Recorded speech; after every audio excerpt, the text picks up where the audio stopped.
Hello, my loves. Welcome back to another episode of It's Bailey. Today, we're talking about the reasons why sales might be slower in your business. If you are new to my world, I own two online businesses. I have a health and hormone coaching business, and I also have a business coaching business.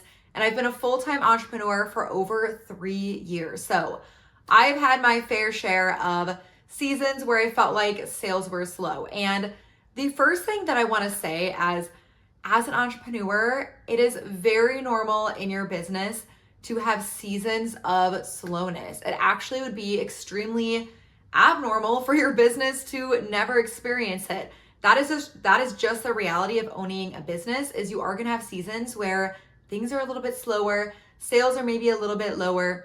I wish that everyone's business always was a steady, slope up income-wise, but that's just not how things work. And that is just like the risks you have to take as an entrepreneur. That being said, the longer that you are a business owner, the more your sales will go from this, so super high peaks and super low lows, to having an increased MRR, so monthly recurring income, that will slowly increase the longer that you are an entrepreneur. You will have less low seasons, but just like how the markets of every single industry always changes, so will your sales month to month. So the first reason why sales might be slow is exactly that. It's just the way life goes. As a business owner, sometimes that is a part of business. I'm going to say the word business a million times. That is out of your control. The rest of these reasons are going to be in your control. Second reason why you might be in a slower season is that whatever you're selling, so your offer or your product, is not being positioned as the solution. Further beyond that, you're not positioning it as the dreamy vision board transformation that your ideal client has. So let's say you're an acne coach. Obviously, that's a huge thing that I help my clients do in my health business. And you have a program called the Clear Skin Academy. I don't have a program called that. I'm just making it up. Let's say you have a course called the Clear Skin Academy. And the way you're currently selling it is you're selling the modules, the skincare routine, you're selling what you're teaching them in each of the modules. That would not be selling like the dreamy vision board transformation. If you were to think of what your ideal client would have on their vision board, if they're dealing with acne, they probably have a lot of aesthetic photos of clear skin, maybe like the different, other different things in their lifestyle, if that's like Pilates or going on a vacation or like big bowls of fruit, but like they're gonna have a lot of clear skin photos. If they were to have a vision board, you need to be selling that and what the clear skin is going to bring them in their life. So what is going to bring them in their life is them being able to go to the beach on vacation without wearing makeup, them able to go to their Pilates class without wearing pounds of makeup, them able to have sleepovers with their friends or partners without accidentally falling asleep with makeup on. As someone who had severe acne, I would do that all the time. I also would often cover like the sides of my face with my hair. That is the transformation you want to sell instead of, module number 1, nutrition habits to clear skin. Module number 2, figuring out the root cause. Like, yeah, that's important information, but you need to sell what's on the vision board. Or if you are a relationship coach, maybe you have some kind of program for them to find their soulmate partner. And again, you're selling the homework. You're selling the inner work. Maybe you're, talking about the modules again, or like what you talk about on group calls or even one-on-one. And you're talking a lot about inner child healing, doing this, that, and whatever strategy for them to find their dream partner. I'm not saying those things aren't important and you shouldn't talk about them, but what is more important is selling the dreamy vision board solution, which would be them finding a soulmate partner. Even more specific than that, what their soulmate partner looks like. So maybe it's someone who buys them flowers every week. Maybe it's someone who plans dates every single week. Maybe it's someone who calms their nervous system. Those are the things you want to sell versus what is inside of the program. I want to make this clear because nothing in business is black or white, and some people's brains work that way. Mine does not. Just because I'm telling you to sell the transformation doesn't mean to never ever talk about your process, what's inside. Those things are still important, but 9 out of 10 people are selling their programs with that information versus selling the dreamy, extremely specific transformation. So we need to focus more on that, and that will sell your program and get you out of your slow season. And then also finding ways to position your program, offer, product as a solution to their very specific problems. So maybe you're a business coach. Your ideal client and buyer their problem is they're not making sales through their content. And let's say you have a 2-week program called Get Paid, where you literally give them content ideas on how to get paid through their content. That is literally a program I have. It will be linked in the show notes. I had to do a little shameless plug there. But what that person or what I would need to do is position that offer as the solution to their very specific problem, which I do a pretty good job at if you look at my sales page. The third reason why you may be in a slower sales reason is you are not sold on the product you're selling. You are not sold on your 3-month long, 6-month long program, the price tag, what's included. And people can see that when you're speaking very meekly and shyly about your program, and you're not coming in with this authority and confidence and conviction, which is like another word people love using for confidence. I feel like it's really popular right now. But you're not coming in with that oomph, with that confidence to sell your program. People will see that through your energy on the other side of their phone, laptop, whatever. And if you don't have confidence and trust in what you're selling, how is anyone else going to buy into that? How is anyone else going to want to join that when you aren't bringing that energy? You're not bragging about your offers. If you're not talking about your offers often, if you're not gassing up client testimonials, client results, and how incredible your program is, it's no wonder that no one is buying. If I was going to join any kind of program, let's say like a fitness coaching program, and the creator, so we'll say, if you're a fitness coach, if you weren't selling it often, if I saw you rarely ever talk about this program, when you talk about it, you'd put like a sentence or two at the bottom of all your captions. You'd like sneakily sell it on your stories. You'd like nonchalantly, shyly sell it. Why would I even join? I probably wouldn't even know about the offer, but why would I join? Because it doesn't really seem like you believe in your offer. You're not talking about the results. You're not talking about how great it is. You're not talking about why it's better than any other thing I should be doing or anything else I should be buying into. Which goes into number 4, you're probably not selling your offer or product enough.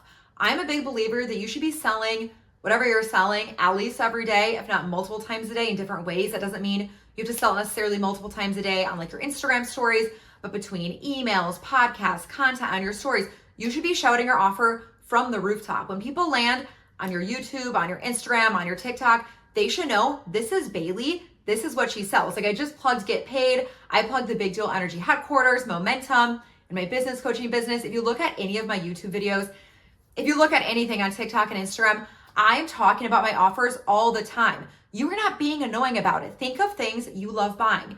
For example, I love a peppermint mocha and pumpkin spice latte from Starbucks. Why would I go to Starbucks if I did not know what they were selling? I like going to Target because I love the cute little workout sets. I love the candles, the decor. I love their, affordable skincare. I know what Target is selling because they plaster ads in front of my face 24/7. That is why I shop from Target. If you are not talking about your offers, people don't know what you're selling and they're not going to buy.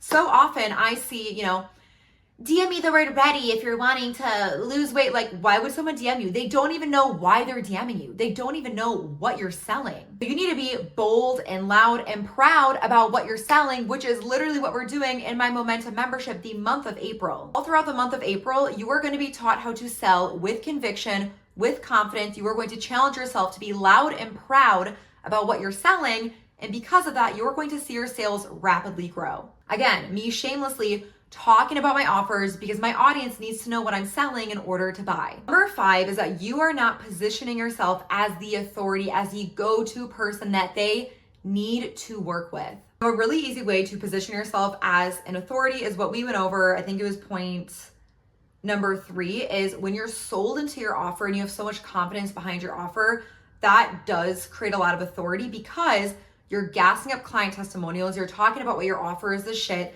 which does build your authority. Making pieces of content, talking through your client journey, how you took a client from X to Z, getting really specific with it, giving away a lot of value. Sharing your really spicy beliefs that everyone else is afraid to say, showing you're not afraid to be canceled, you're not afraid to share what people need to hear, that builds your authority. Talking about your own 0 to hero journey, showing your transformation, showing that you have been in your client's shoes or your buyer's shoes, and now that you're on the other side of it, that builds authority. Showing up every single day on social media, creating the YouTube video. Like if you look at my old YouTube videos, they kind of looked like shit when I started, but I created them anyways. That shows authority because I wasn't afraid to put myself out there online. In my opinion, authority is more of an energy that just comes from your confidence as a business owner, even if you're a beginner. But in a strategic sense, you're probably missing, like if I look at your For You page on, not your For You page, but your profile on TikTok or Instagram, I don't even know how many posts it shows, maybe like 5 to 10. And I'm not saying at least 1 or 2 posts going through like a client transformation or your story, you're lacking authority. Or if you don't have like any bold, spicy opinions. I mean, you need to bully people online or say anything like super crazy, wildly crazy, controversial. Like I know I like to use the term like you need to go get canceled. You don't need to go get canceled actually, but you need to be showing that you're not just blending in with everyone else's boring ass opinions that anyone else could post online. Another good question to ask yourself to see if you're blending in or you're being a standout authority is with what you're posting in your content, podcast, stories, could anyone else make that same exact content? Could anyone else say whatever else you're saying? If so, you're looking like a basic ass bitch online. And you know what people can't replicate? You know what people can't copy? Sharing your story and client testimonials. And that's what makes you an authority. I feel like my lighting changed. I'm not sure if it did. Also, my head cuts off my beautiful neon sign, so I have to show it. But number 6, I believe, is asking God for assistance and help. I think that we tend to just like forget about this or underestimate the power of God. God can literally move mountains.